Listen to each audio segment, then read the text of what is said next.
잠언 32번째 시간입니다. 오늘 말씀은 잠언 16장 25절부터 33절 말씀까지입니다. 31절부터 35절 말씀을 합독하고 잠언 16장 25절부터 33절 말씀까지를 보도록 하겠습니다. 그러면 잠언 16장 31절부터 33절 말씀을 다 같이 한 목소리로 합독하도록 하겠습니다. 백발은 영화의 면류관이라 공의로운 길에서 얻으리라. 노하기를 더디하는 자는 용사보다 낫고 자기의 마음을 다스리는 자는 성을 빼앗는 자보다 나으니라. 제비는 사람이 뽑으나 모든 일을 작정하기는 여호와께 있느니라. 오늘 백발은 영화의 면류관이라 공의로운 길에서 얻으리라 이 말씀처럼 참 나이 들어서 이제 백발이 되는 게 이 세상에 볼 때는 참 이제 나이 들어서 초라한 것처럼 보이지만 그렇게 오래 장수할 수 있는 게 또 은혜지 않겠습니까? 오늘도 말씀 보면서 귀한 은혜 받게 되기 바랍니다. 지금 잠언 16장 1절부터 22장 16절까지 191개의 단편 경구들을 지금 이어서 보고 있습니다. 유사한 내용을 반복 재강조하는 병렬대꾸법 또 그리고 동의대꾸법을 주로 사용하여 제시한 그런 경구들입니다. 그래서 그 병렬대꾸법이라는 것은요, 각 절의 두 번째 행은 첫 번째 행을 완성시키는 역할입니다. 이게 한 절이 두 행으로 되어 있다고 보시면 되는데 두 번째 행은 첫 번째 행을 완성시키는 그런 부분입니다. 또 동의대꾸법은 어떤 식이냐 그러면 두 번째 행은 첫 번째 행의 내용을 다시금 반복하면서 강조하는 거예요. 그러니까 어찌 보면 이 두 개가 지금 더 강조되거나 더 반복되면서 더 이렇게 깊이 있게 들어가는 부분이 지금 이 병렬대꾸법이나 동의대꾸법이라고 보시면 됩니다. 그런 걸 우리 계속 생각하고 보는데 오늘 보게 될 것은 잠언 16장 25절부터 33절입니다. 제 209경구부터 시작해서 217경구까지를 이렇게 보게 됩니다. 먼저 25, 26절을 보겠는데요. 인생의 한계를 좀 지적하는 어떤 두 개의 어떤 격언 경구라고 보시면 돼요. 인간은 자기의 길이 바른 길인지 사망의 길인지 제대로 분간할 수 없을 만큼 어리석은 존재예요. 그래서 또 식욕의 지배를 받는 한계가 뚜렷한 존재라는 사실을 기억해야 됩니다. 자, 보겠습니다. 자, 25절입니다. 어떤 길은 사람이 보기에 바르나 필경은 사망의 길이니라. 인간의 판단력의 한계를 나타내는 말씀인데요. 사실 이게 128경구인 잠언 14장 12절하고 원문에 있어서도 똑같다고 해요. 일치한다고. 그러면 이 지금 다시 이렇게 사용된 거잖아요. 이것은 그릇되어 사망이란 치명적인 결과를 야기할 수 있는 인간의 판단과 평가에 대해서 그런 평가에 따라서 막 살아가는 것이 옳지 못하다라고 하는 것을 밝히기 위한 겁니다. 그러니까 인간이 뭔가를 판단할 때 그것 때문에 여러분들이 좌지우지 되지 마세요. 하나님이 나를 어떻게 보시느냐가 중요한 거지. 사람이 보는 게 맞다. 이 길이 사람들이 보기에 맞다. 아니에요. 하나님 보시기에 맞는 길이 중요한 거지. 사람이 볼 때는 이게 맞는 길처럼 보이지만 필경 사망의 길일 수 있다는 겁니다. 그 절대 진리이신 하나님의 말씀의 기준을 가지고 살아간 여러분 되시기 바랍니다. 26절입니다. 고되게 일하는 자는 식욕으로 말미암아 애쓰나니 이는 그의 입이 자기를 독촉함이니라. 인간이 처음 창조되었을 때는요, 생존을 위한 노동이 아니라 하나님께서 만드신 이 피조물, 창조물들을 잘 가꾸기 위한 그런 노동을 했다라고 보시면 돼요. 그런데 타락 이후에 사람의 노동은 식물을 얻기 위한 노역이 됐고요. 사람이라는 정도의 차이는 있지만 이 생존이라고 하는 노동에서 완전히 자유로울 수가 없다는 것입니다. 그래서 인간은 생존을 위한 본능의 지배를 받을 수밖에 없는 한계를 가진 존재라는 거죠. 그래서 결국은 고되게 일할수록 식욕으로 말미암아 애쓰는 먹고 살기 위한 의식주를 위해서 애쓰고 있는 그런 겁니다. 그래서 입이 자꾸 더 내놔라 더 내놔라 이렇게 독촉한다는 거죠. 여러분 그런 인생임을 기억하시기 바랍니다. 두 번째 27절부터 30절 말씀인데요. 불량자 곧 악인이 끼치는 해악들에 대해서 어떻게 좀 경고하는 그런 식의 경고들이 그런 경고들입니다. 그래서 불량한 자, 그다음에 뭐 폐역한 자, 그리고 강포한 자, 뭐 이렇게 그러니까 눈을 이렇게 하는 자, 이런 부분들의 표현들이 막 나오거든요. 그런 것들이 얼마나 이렇게 악한 것인지를 좀 이제 이야기합니다. 자, 27절입니다. 불량한 자는 악을 꾀하나니 그 입술에는 맹렬한 불 같은 것이 있느니라. 그러니까 불법을 함부로 저지르는 자, 사악한 자라고 볼 수 있겠죠.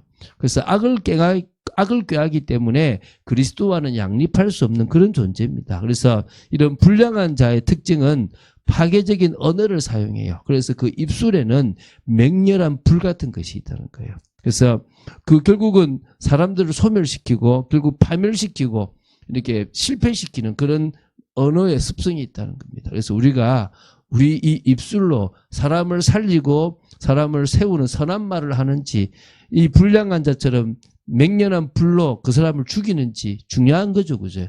우리는 사람을 살리게 되기 바랍니다. 28절입니다. 패역한 자는 다툼을 일으키고 말쟁이는 친한 벗을 이간하느니라. 여기서 보면 여기서 패역한 자, 이건 꼭 불량자 똑같은 거죠. 그리고 뭡니까? 말쟁이. 역시 불량한 자, 그런 자로 보시면 됩니다. 그래서 불량한 자인데요. 그래서 이런 자들은 인간관계가 결국 파괴될 수밖에 없습니다. 왜? 인간관계 속에서 계속 뭐가 나옵니까?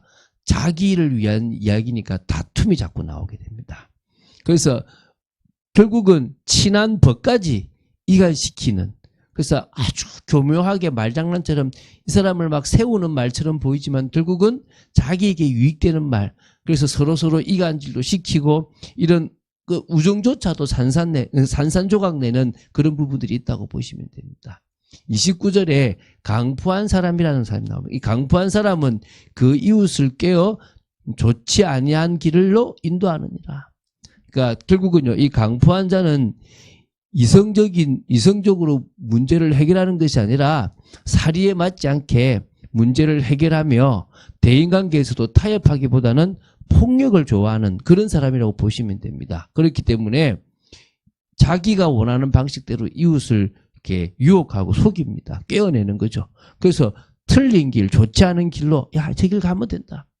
자기만 망하는 게 아니에요. 다른 이웃까지 망하게 하는 그런 존재라는 것을 기억해라 이 말이죠. 자, 이제 30절입니다.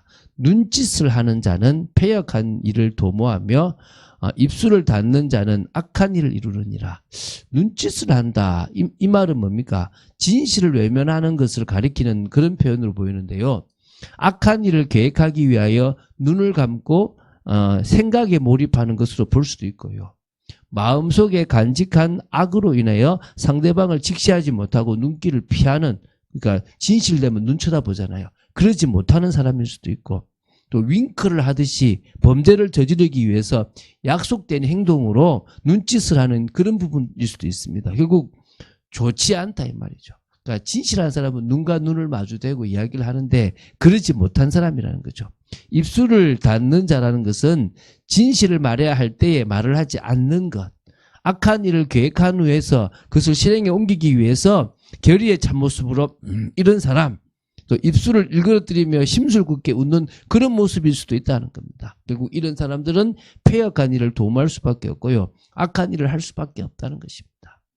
그래서 우리가 하나님 앞에서 진실하고 사람들에게도 그럴 수 있는 모습들이 귀하다고 보시면 되겠죠. 31절부터 33절 말씀입니다.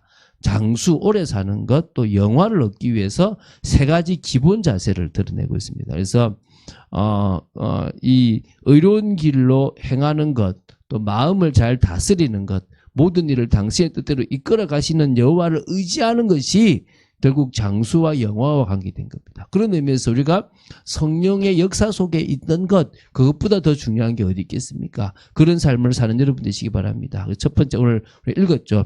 아까 처음 읽었는데 백발은 영화의 면류가 아니라 공의로운 길에서 얻으리라. 이게 이제 31절 말씀입니다. 히브리인들은요, 장수의 상징으로서 이 백발을 보여요. 우리나라도 보면은 아주 진짜 백발 있는 사람 보면 되게 멋있기도 하지 않습니까? 그렇죠?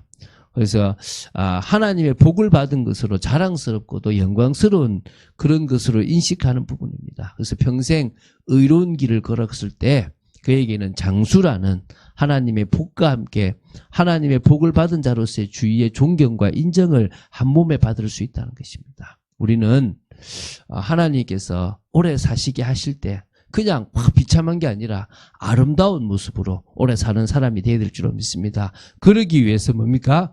말씀 따라가는 축복을 누리시기 바랍니다. 32절입니다. 노하기를 더디하는 자는 용사보다 낫고 자기의 마음을 다스리는 자는 성을 빼앗는 자보다 나으니라. 이런 노하지 마라, 더디해라. 그러니까 노를 안 낼 수는 없지만 할 수 있으면 더디 내라. 자기의 마음을 다스리라. 이런 표현들이 되게 많지 않습니까? 잠언에 그런 말씀들이 많습니다. 왜냐하면 그게 결국은요, 이기는 거예요. 그러니까 아무리 용사가 싸움을 잘해도 화를 빨리 내는 사람이라면 그건 실패자라고 보시면 됩니다. 또 자기 마음을 다스릴 수만 있다면 성을 빼앗는 것보다도 더 나은 일이라는 겁니다.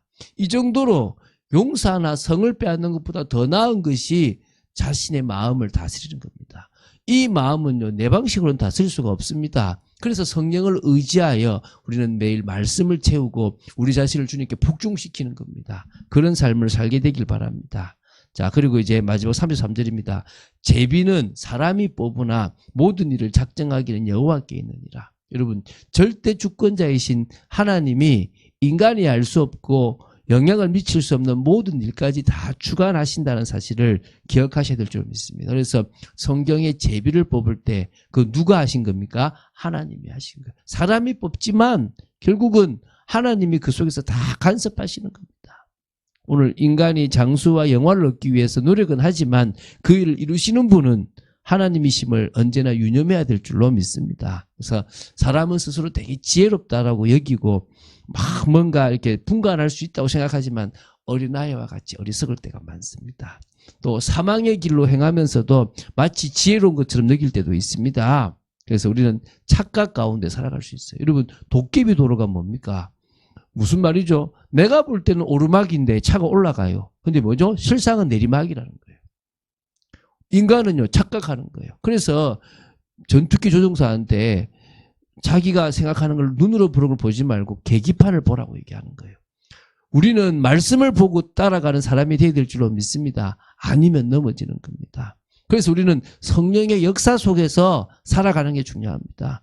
주님이 주인 되는 주님의 말씀을 따라가는 삶이 너무너무 중요하다는 겁니다. 그럴 때 우리는요, 하나님의 영화가 임할 만큼의 축복이 있을 줄 믿습니다. 공의로운 길로 가고 있다는 것을 얻을 거라고 믿습니다. 오늘 그런 축복을 누릴 만큼 오늘도 이 말씀을 되씹고 묵상하며 여러분의 삶의 변화가 또 더 풍성한 은혜의 삶을 살게 되기를 주 예수 그리스도 이름으로 축원드립니다. 주는 그리스도시요 살아계신 하나님의 아들이심을 고백합니다. 감사합니다. 이런 말씀들이 이제 율법이나 종교적으로 들리지 않고 복음적으로 들리게 하심을 감사합니다. 더 복음적인 삶을 위해서 정말 이 말씀이 들려지고 이것을 하려고 노력하는 것이 아니라 이 삶을 위해서 오늘도 주님을 바라보는 저희들이 되어지기를 원합니다. 주 예수 그리스도 이름으로 기도드립니다. 아멘.